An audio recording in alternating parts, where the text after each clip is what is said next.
Assalamualaikum warahmatullahi wabarakatuh. A'udzu billahi minasyaitonir rajim. Bismillahirrahmanirrahim. Alhamdulillahi rabbil alamin. Wassalatu wassalamu ala rasulina Muhammadin wa ala alihi wa sahbihi ajma'in. Amma ba'd. Para pemirsa Nur Semesta yang dirahmati oleh Allah Subhanahu wa taala.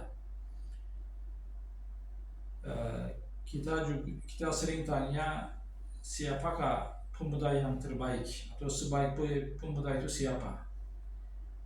Dan ada sebuah riwayat hadis ya Nabi SAW bersabda, khairu syababikum man tashabbaha bikuhulikum wa syarru kuhulikum man tashabbaha bisyababikum. Sebaik-baik pemuda di antara kalian adalah yang menyerupai orang tua, sementara seburuk-buruk orang tua di antara kalian adalah yang menyerupai pemuda.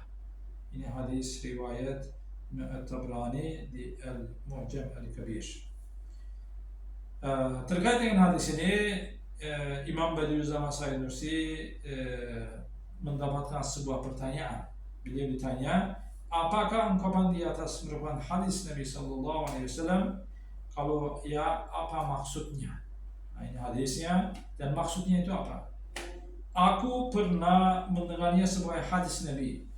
Adapun maksudnya adalah bahwa sebaik-baik pemuda adalah mereka yang tidak banyak lalai dari Allah Subhanahu wa ta'ala. Sebaik-baik pemuda itu yang tidak lalai dari Allah. Namun mereka selalu ingat mati seperti para orang tua. Sehingga mereka bersungguh-sungguh membangun akhirat mereka seraya melepaskan diri dari belenggu selera dan gelora masa muda.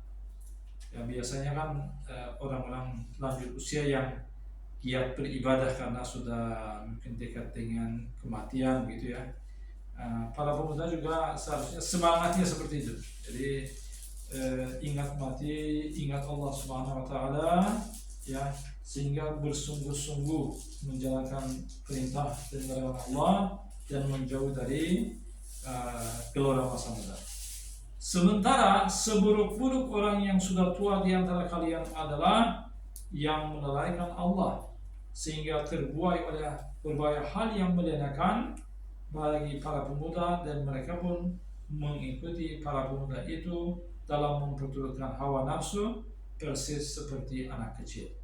Tentu sebaliknya juga, yang para orang tua yang hidupnya seperti para pemuda ingin menuruti hawa nafsunya itu mereka adalah seburuk-buruknya orang lanjut usia.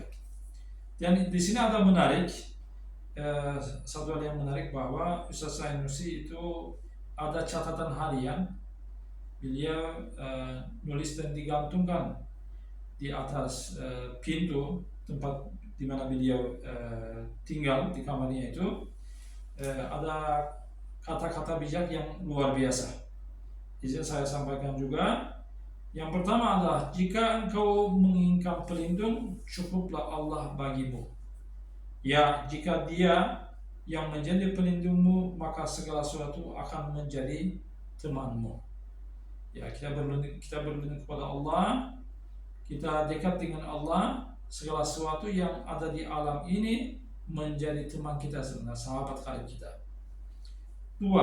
Jika engkau menginginkan sahabat, cukuplah Al-Quran bagimu. Pasalnya secara maknawi engkau hidup bersama para nabi dan malaikat, serta bisa menjadi teman mereka melalui kisah mereka dalam Al-Quran. Ya, cari sahabat, ya Al-Quran jadi sahabat bagi kita. Karena dengan beberapa kisah-kisah dalam Al-Quran, kita mengetahui bahwa kisahnya para nabi dan umat terdahulu. Jadi ada semacam komunikasi dengan masa lampau. 3. Jika engkau menginginkan harta, cukuplah sikap qanaah bagimu. Ya, orang yang qanaah akan hidup hemat, sementara orang yang hemat mendapatkan keberkahan. Ya, inginkan harta, ya cukup dengan sikap qanaah. Qanaah itu merasa cukup dengan apa yang diberikan oleh Allah Subhanahu wa taala. Bukan berarti kita bermalas-malasan, ya berusaha Tapi setelah berusaha, kita merasa cukup dengan apa yang diberikan oleh Allah, dan apa yang kita dapatkan ya kita gunakan dengan prinsip hemat tadi. Dengan hemat, insya Allah hidup kita akan mendapatkan keberkahan. Keempat, jika engkau menginginkan musuh, cukuplah nafsu bagimu atau nafsu amarah bagi kita menjadi musuh kita. Jadi tidak usah cari musuh jauh-jauh.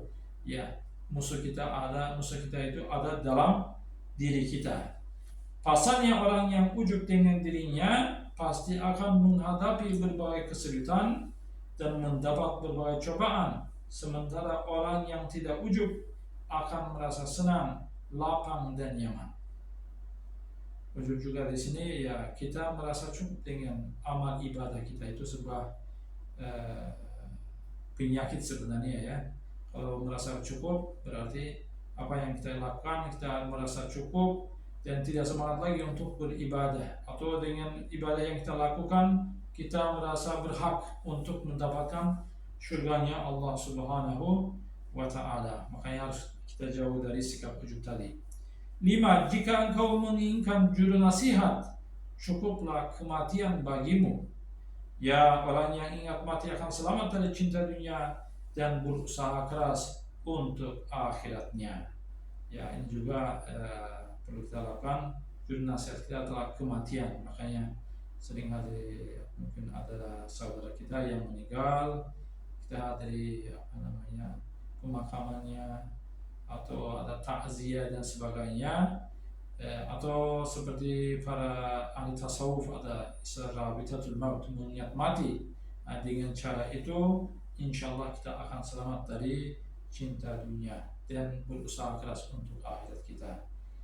Semoga 5 prinsip yang disampaikan ini kita bisa mempraktikkan dalam kehidupan kita dan menjadi orang yang bertakwa. Amin ya rabbal alamin. Wassalamualaikum warahmatullahi wabarakatuh.